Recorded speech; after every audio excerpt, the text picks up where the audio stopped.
The night my father told me to hand over my savings or pack my bags, I didn't say a single word. I just stood in the kitchen doorway looking at him, trying to figure out if I'd actually heard him correctly. He said it again, slower this time, like the problem was that I hadn't understood. I had understood. I just couldn't quite make it fit inside anything I thought I knew about my family. My name is Marcus Webb. I was 27 years old when that happened. I had been living at home in Nashville for 3 years, working full-time as a licensed electrician for a commercial contractor, saving every dollar I could toward a down payment on my own place. Not a lavish place, just something small and mine. A 2-bedroom somewhere on the east side of the city where I could finally stop feeling like a temporary resident of my own life.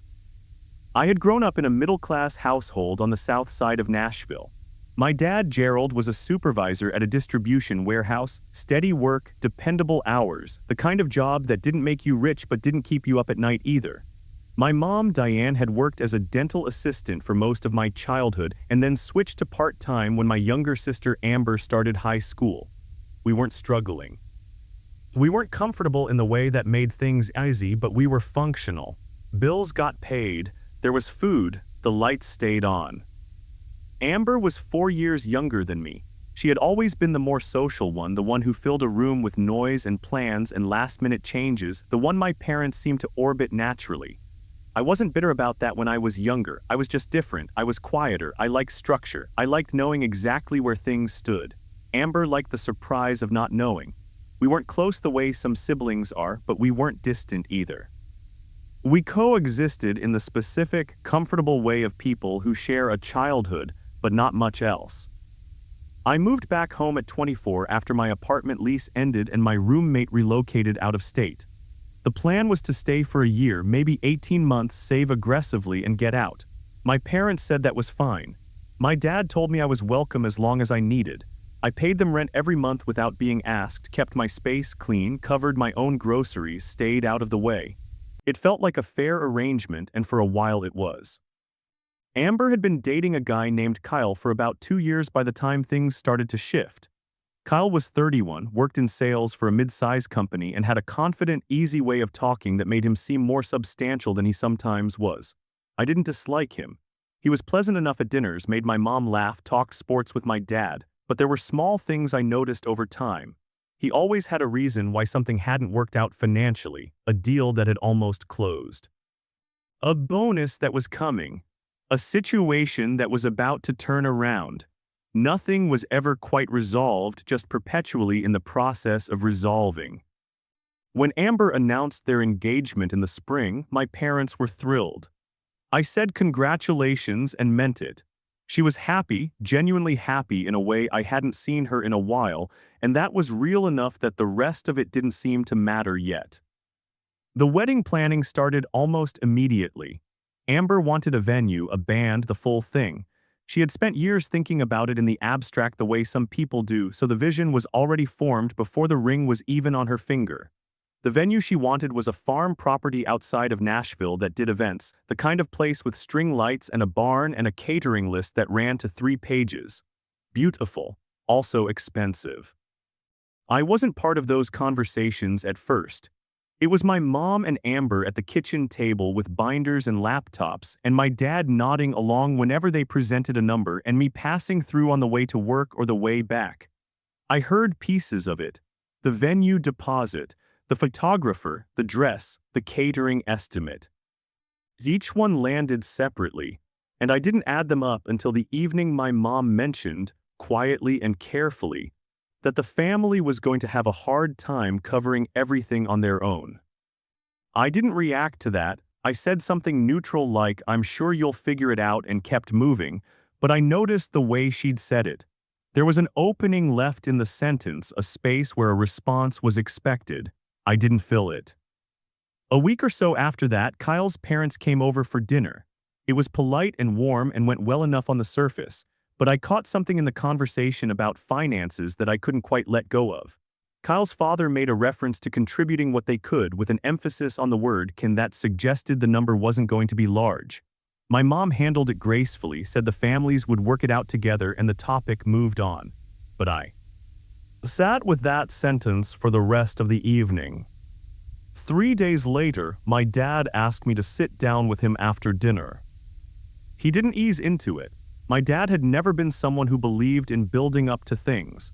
He told me that the wedding was going to cost somewhere between $22,000 and $25,000, that Kyle's parents were contributing $4,000, that he and my mom had about $6,000 saved that they were willing to put toward it, and that there was still a significant gap. He looked at me steadily when he said what came next. He said he knew I had been saving. He said he thought it was time for me to contribute to my sister's wedding. He didn't name a number immediately. He let it sit there. So I asked him what number he had in mind. He said $15,000. I sat very still. The number was not abstract to me. $15,000 was almost all of what I had managed to save over 3 years of long hours and careful living. It was the thing I had been building toward, the specific future I had been working to make real. And he was asking me to hand it to a wedding venue. I told him I couldn't do that. I told him I understood they were in a difficult position, that I wanted Amber to have a beautiful wedding, but that $15,000 was my down payment, that I had been saving it for a specific purpose, and that giving it away wasn't something I was able to do. He looked at me for a moment, and then he said that family didn't work the way I was describing it. He said that when your sister needed something, you helped. He said I was living in his house, eating at his table, and that it was time to give something back. I reminded him as calmly as I could that I paid rent every month, that I had been paying it since the week I moved in, that I bought my own food and covered my own expenses and had never once asked them for money. He said that wasn't the point. I asked him what the point was. He said the point was that Amber was his daughter, this was her wedding, and if I wasn't willing to help the family, then maybe this wasn't the right place for me to be living. I went quiet after that. There was nothing in me that wanted to escalate the conversation into something we couldn't walk back from. I told him I needed a few days to think. He said okay, but his face said the decision had already been made in his mind and the thinking was just a formality. I went to my room and sat on the edge of my bed for a long time. I wasn't angry in the sharp, immediate way I'd expected to be. What I felt was something more like a slow clarification, like a window that had been fogged over was finally coming into focus. I thought about the 3 years I'd spent in this house. I thought about every month of rent, every conversation I'd kept short so I wouldn't impose, every dinner where I'd made myself small and easy. I thought about whether any of that had registered as contribution or whether it had always just been the baseline expectation, the minimum required for my presence to be tolerated. I talked to my mom the next morning, hoping for a different version of the conversation. She started gently. She said she knew this was a lot to ask. She said she wanted me to understand how much this day meant to Amber. She said that I was young and that I had my whole life ahead of me to save money, but that a wedding only happened once. I said carefully that my savings were also something that only accumulated once, that I had spent 3 years building them, and that I wasn't sure why my financial future was less important than a single event. She said she was disappointed in me. She said I was being selfish. She said I was thinking about myself when my family needed me to think about something bigger. I didn't raise my voice. I told her I loved her. I told her I loved Amber. I told her that none of that changed my answer. She left the kitchen without saying anything else. Over the next couple of days, the atmosphere in the house changed in the way it does when something has been decided but not yet spoken out loud. My dad and I exchanged minimal conversation. My mom was warm to me in a careful, surface-level way that didn't reach anything real. Amber, interestingly, said nothing to me about any of it directly. She came home one evening while I was watching television, sat down across from me and said, "I told them not to do this, by the way." As I looked at hers, she said, "I didn't ask them to pressure you. That wasn't me." I believed her. Amber could be impractical and scattered, but she had never been the kind of person who made demands. Whatever was happening had come from our parents, from their own sense of how family obligations worked. Their own quiet resentment that Kyle's family wasn't carrying more of the weight and that the gap somehow had to come from somewhere. I told Amber I appreciated her saying that. She shrugged and said she was sorry, and then she went to her room and… That was the last real conversation we had before I left. I found a room to rent through a coworker named Davis who had a 3-bedroom house in Hermitage and was looking to offset his mortgage. The room was small and the carpet was the specific shade of beige that rental properties have always preferred, but it was private and quiet and mine in the way that the room in my parents' house had never quite been. I gave my dad 2 weeks' notice. He didn't ask me to reconsider. My mom hugged me when I loaded the last box into my truck, a real hug, the kind she hadn't given me in a few weeks, but she didn't say anything that changed what had happened. I drove away on a Saturday morning in October and sat with the strange, specific feeling of a door closing behind you that you hadn't expected to close this way. The months that followed were, honestly, simpler than I expected. Renting a room wasn't the same as having my own place, but it was peaceful. Davis was easy to live with, absent most evenings, uninterested in drama. I kept working, kept saving, adjusted my timeline. Losing the months in between had pushed my goal back, but the goal itself was unchanged. I focused on that. What I hadn't fully prepared for was what was being said about me in my absence. I found out gradually, through cousins and a family friend who reached out to check on me. The story circulating through the extended family, the version my parents had been sharing at dinners and over the phone, was that I had left over nothing. That my parents had simply asked me to help with a family event and I had refused and stormed out. That I was selfish and that I had chosen money over family, as if those were two things that existed in a clean opposition. Nobody mentioned the $15,000. Nobody mentioned that they had given me an ultimatum. The version being told was a simpler one that made me the problem and absolved everyone else of any role in what had happened. I sat with that for a while. Part of me wanted to correct the record, to send a message to my aunt or call my grandfather and explain the actual sequence of events. But I realized that I was unlikely to change anything by doing that. The people who had decided to believe the easy version would continue believing it. The people who knew me well enough to wait for my side would ask me eventually, so I said nothing. I let it settle. The wedding took place in May, about 7 months after I moved out. I was not invited.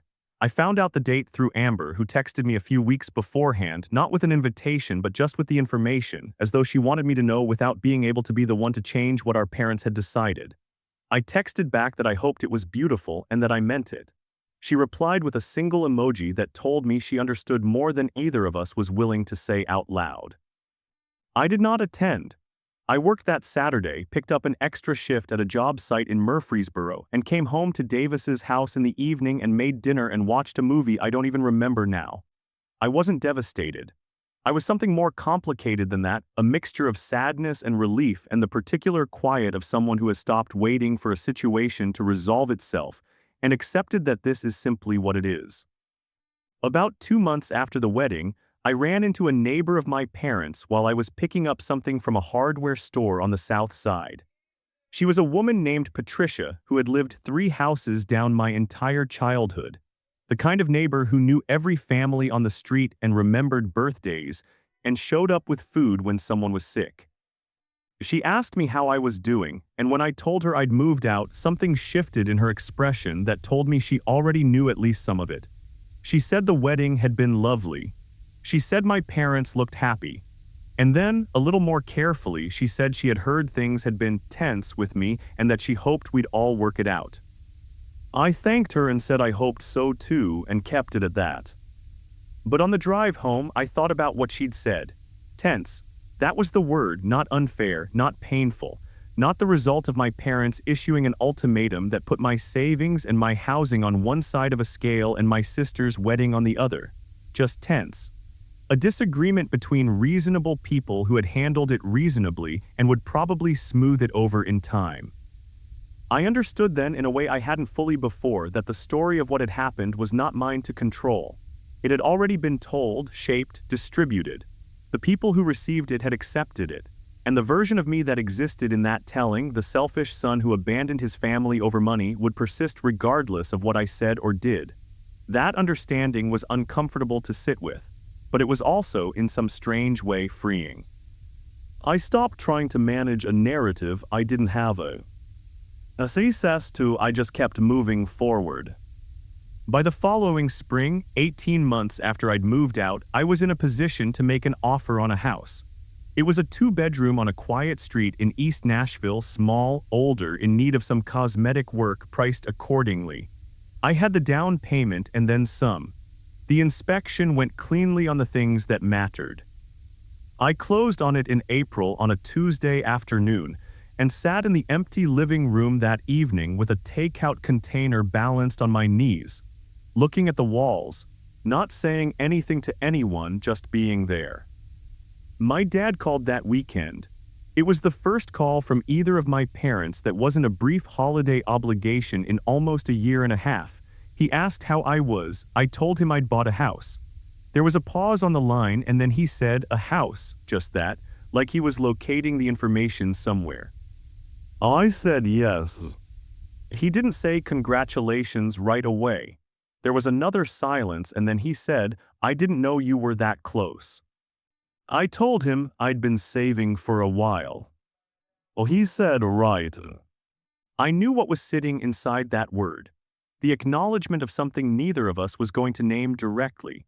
He had asked me to hand over the savings that had bought this house. And I had said no and moved out and bought the house anyway, and now we were both on the phone with that fact between us, not addressing it, not ignoring it exactly, just living around it the way you live around furniture that's in the wrong place but that nobody is ready to move. We talked for a few more minutes about practical nothing things. He said he'd like to see the place sometime. I said he was welcome to come by whenever. We ended the call politely, and I sat with it afterward, turning it over, trying to locate what I felt. Not triumph, not satisfaction, something quieter and more ambivalent than either of those. The fuller picture of things came to me over the following months in pieces. Amber and Kyle had moved into a rental after the wedding, a nice apartment in a part of Nashville that was more expensive than their actual budget allowed. Kyle's sales job had restructured his commission structure and his income had dropped. They were behind on some things. Amber had started picking up additional shifts at the restaurant where she worked part-time. My mom had mentioned this to me during one of our increasingly regular phone calls, not as a complaint, just as information, but I recognized the shape of what she was building toward. The wedding itself, I learned eventually, had cost more than the original estimate. The caterer had added charges. There had been a last-minute change to the floral arrangement. Kyle's best man had organized a rehearsal dinner that ended up being partially paid for by my parents when Kyle's family came up short. My parents had covered it by drawing from their own savings more than they had intended, and the comfortable buffer my dad had always kept was thinner than it had been in years. I didn't say anything about any of this. There was nothing to say that wouldn't have sounded like I told you so, and that was not what I wanted to be in this situation. These were my parents. Whatever they had asked of me, whatever the ultimatum had cost us, I didn't want to be the person who stood at a distance watching their difficulties and felt anything like vindication. In the fall, almost 2 years to the week from the night my dad had given me his ultimatum, my mom called me on a Sunday afternoon. She asked if she could come see the house. I said of course. She drove over the following Saturday and spent a couple of hours there walking through the rooms, looking at what I'd done with the place, some fresh paint, refinished floors, a new light fixture in the kitchen that I'd installed myself. She was quiet through most of it, taking it in. When we sat down with coffee at the kitchen table, she looked at me for a moment in a way that was different from any look she'd given me in a long time. She said, "You did all of this yourself." I told her most of it, yes. She put her hands around her mug and looked down at the table. She said, "I said some things to you that weren't fair. I called you selfish and I shouldn't have." She said it plainly, without dressing it up, which was unusual for her. My mom was someone who generally moved away from difficult conversations rather than through them. This was different. I told her I appreciated that. She said she still didn't fully understand why it hadn't been possible for me to help, that she probably never would, but that she understood I'd had reasons and that she shouldn't have spoken to me the way she had. I didn't try to re-explain my reasons in that moment.